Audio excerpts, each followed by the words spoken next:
ક્યારેય વિચાર્યું છે કે કેવી રીતે આપણે એટલે કે માનવજાતે ધુમાડાના સંકેતો મોકલવાથી લઈને સેટેલાઇટ દ્વારા વાત કરવા સુધીની સફર કરી?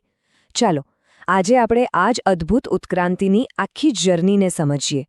તો સવાલ એ છે કે આપણે ધુમાડાના સંકેતોથી ઉપગ્રહો સુધી પહોંચ્યા કેવી રીતે? આ કોઈ નાનો સવાલ નથી.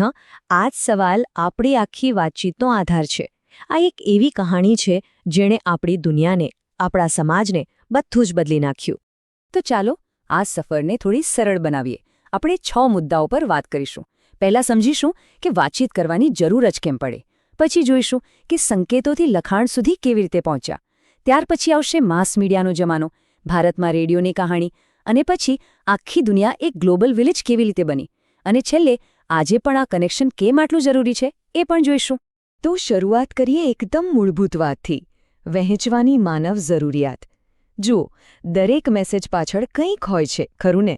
કોઈક ભાવના, કોઈક લાગણી, પછી ભલે ખુશી હોય કે દુઃખ, આપણને એ બીજાને કહેવાનું મન થાય જ છે. અને બસ આ જ તો છે કમ્યુનિકેશનનો પાયો. અને આ જરૂરિયાતમાંથી જ જન્મ થયો સંચારતંત્રનો. હવે આ સંચારતંત્ર એટલે શું?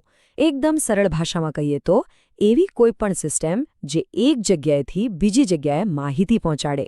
વિચારો, ધુમાડાના સંકેતથી માંડીને આજના ઇન્ટરનેટ સુધી.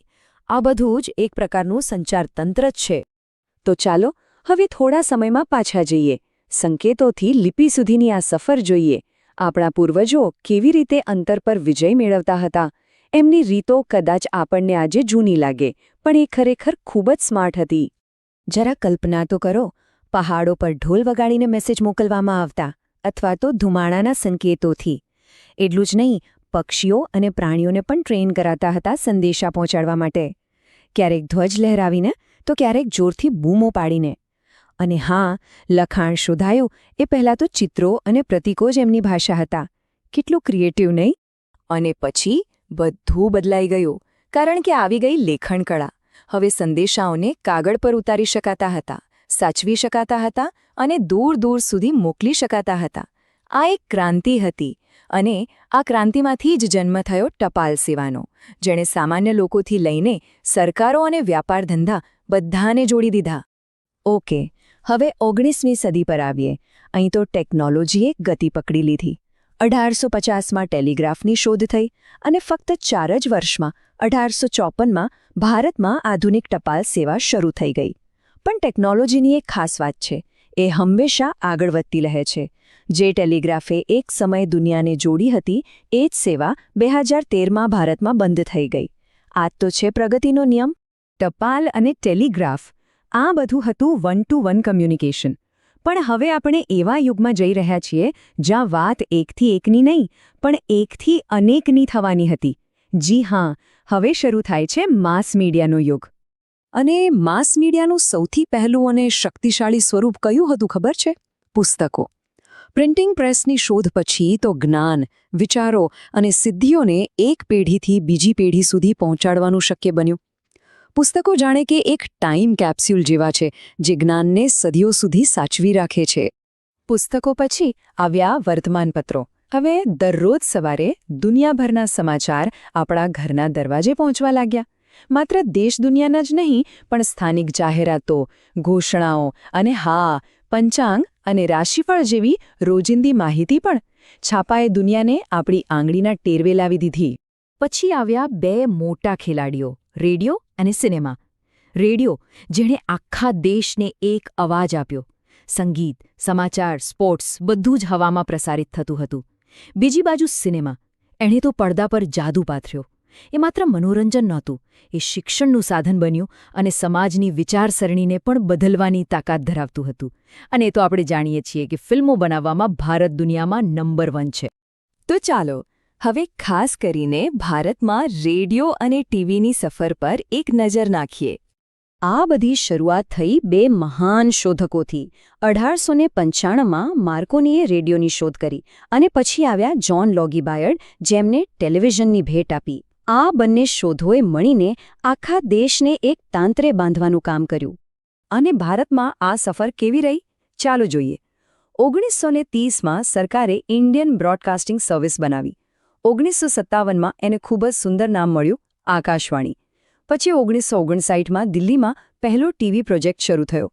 1976માં દૂરદર્શન આકાશવાણીથી અલગ થયું અને એની પોતાની ઓળખ બની.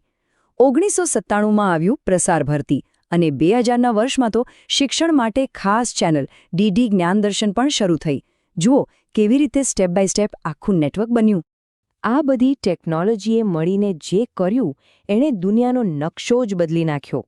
ચાલો સમજીએ કે કેવી રીતે આપણે એક વૈશ્વિક ગામમાં રહેવા લાગ્યા. અને આ વાત એકદમ સાચી છે કે આખું વિશ્વ એક વૈશ્વિક ગામમાં પરિવર્તિત થઈ ગયું છે. વિચારો તો ખરા, આ ગ્લોબલ વિલેજનો કોન્સેપ્ટ, એનો અર્થ એ જ છે કે ટેકનોલોજીએ અંતરને લગભગ ભૂંસી નાખ્યું છે. આપણે ભલે હજારો કિલોમીટર દૂર હોઈએ, પણ આપણે એકબીજાના પાડોશી જેવા જ છીએ. તો આ વૈશ્વિક ગામ બન્યું કેવી રીતે? સેટેલાઇટ, ઇન્ટરનેટ, આ બધા આધુનિક નેટવર્કે દુનિયાને જોડી દીધી. હવે અમેરિકામાં બનેલી કોઈક ઘટના આપણા માટે સ્થાનિક સમાચાર બની જાય છે. અને એટલું જ નહીં, આ જ કમ્યુનિકેશન આપણા આર્થિક વિકાસની કરોડરજ્જુ પણ છે. આપણે આટલો લાંબો ઇતિહાસ જોયો, પણ સવાલ એ છે કે આજે આ બધું કેમ મહત્વનું છે? આજના સમાજમાં કમ્યુનિકેશનની ભૂમિકા શું છે? ચલો એને સમજીએ. જુઓ, સંચારની 3 ખૂબ જ મહત્વની ભૂમિકાઓ છે. પહેલું, એ રાષ્ટ્રીય એકતા વધારે છે. આપણને એક હોવાની ભાવના આપે છે. બીજું, એ દેશના વિકાસનું એન્જિન છે. પછી એ આર્થિક હોય, સામાજિક હોય કે સાંસ્કૃતિક. અને ત્રીજું, અને સૌથી અગત્યનું, આપત્તિના સમયે જેમ કે પૂર, ભૂકંપ કે વાવાઝોડું, ત્યારે આ જ સંચાર વ્યવસ્થા આપણો જીવ બચાવે છે.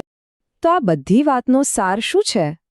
એ જ કે સંચાર એ માત્ર માહિતીની આપ-લે નથી, એ તો આધુનિક સમાજનું ચેતાતંત્ર છે, નર્વસ સિસ્ટમ છે.